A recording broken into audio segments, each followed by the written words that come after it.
Complexity and jargon. While it's very frustrating to listen to, it's actually a great truth teller.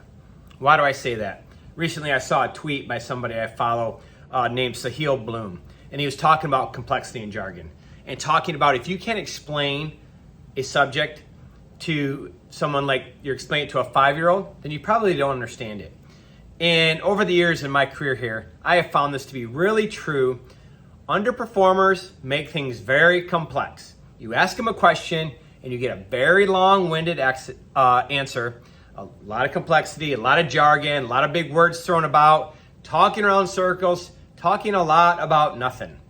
Kind of like politicians do a lot of times, right? So top performers, what I found, you ask them a question, you get an answer. Clear answer, direct answer. That's what I love. I get very frustrated around complexity and jargon. And people who don't understand sometimes look at me like, well, why don't you understand it?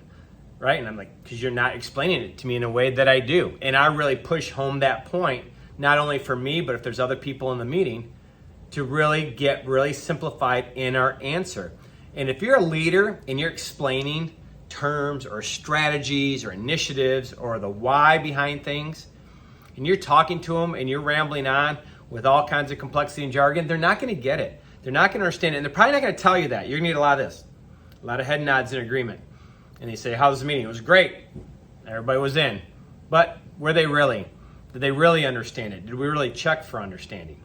So leaders, anyone, get really simple, really direct in your answers. Okay? If you want to talk more, explain the why behind it after you give a direct answer. That's what I like to do. Give a direct answer, and then here's a story to explain it, or the why behind it, a story as an example to make you understand it better. But don't give them everything all at once and think that they're going to understand it. It's frustrating to listen to, and it actually exposes you as not really understanding the subject you're talking about. So you can use this. You can use this as a leader with your teams. You can use this on a team for your leaders to really determine, do they really understand what you're talking about or do they not? Complexity and jargon. Look for it, but don't use it.